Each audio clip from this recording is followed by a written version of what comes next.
Thank you for the applause before I speak. Can I say, Mr. Speaker, it's a pleasure to speak on this debate here today on a very important issue, and it was a great privilege to serve on the Select Committee.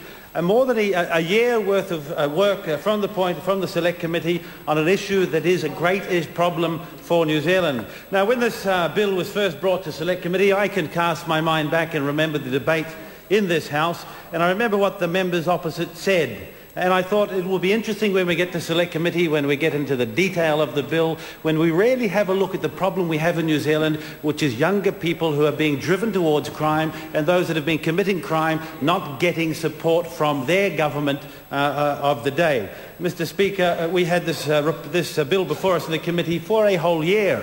And indeed, members opposite, the Labour members of our committee, from the very first day said to us, "You are going too fast, you're rushing." They said, 9 years we've been sitting around here and you've got a new piece of legislation and you're going too fast. Well, actually, a case was made to the Minister, and the Minister came back to us and said, if you want some more time, we will allow it. It's important we get this piece of legislation right for the good of the children. Member opposite is nodding his head. He remembers that. And what happened when we turned up to committee and said we can take a bit more time to hear more people and make sure that the bill we will bring to this House is a good bill? They threw their hands in the air. Mr. Mallard said earlier they chucked the toys out of the cot and they said the government's in disarray. Well, there's a growing problem of youth offending in New Zealand, and there has been for many years. And can I say, Mr. Speaker, I want to pay tribute to the members opposite who were part of the last government. I do believe they had the youth of New Zealand their very best attention in heart during their time in government. Now let's have a quick look at some of the problem, and let me briefly talk about how this bill will work through this and help to address it.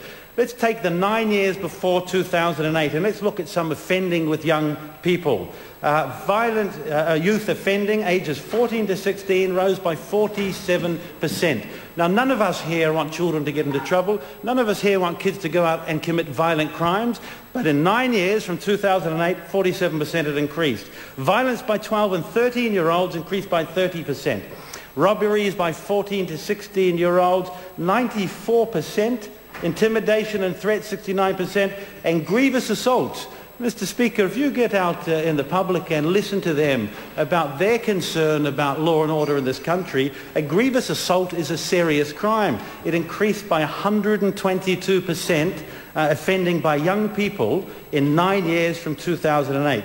Now, what happened over that period of time?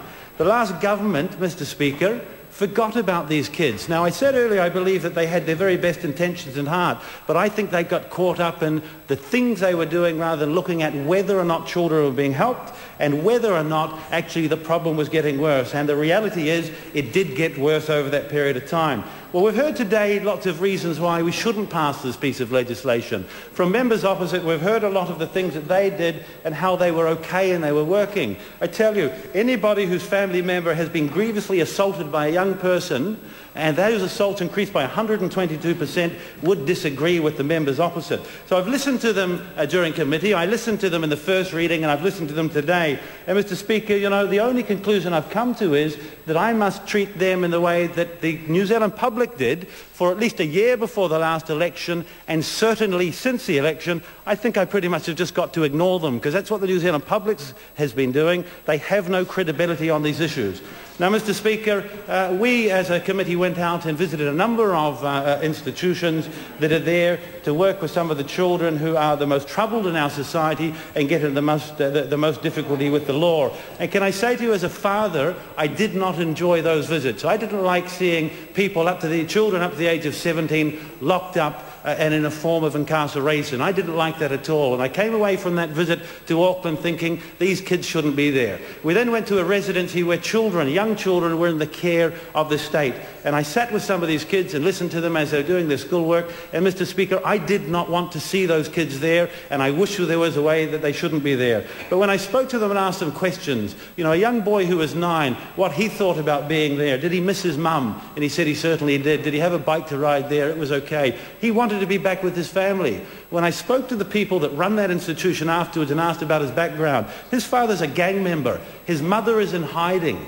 There's huge violence in that community. I don't want that kid to be there. I want him to be with his family. But the conclusion I came to, and the sad reality is, there are too many parents in this country, for whatever reason, their background, they haven't got employment, they haven't got enough money, they haven't got a great house to live in, but that kid was better off there because his life was going to go on to a life of crime because his mother couldn't help him, she had to hide, and his father didn't care enough about him. So it's the state's responsibility to help that young boy. Now, there's a number of things that this bill is going to do, and I want to touch on them very, very briefly.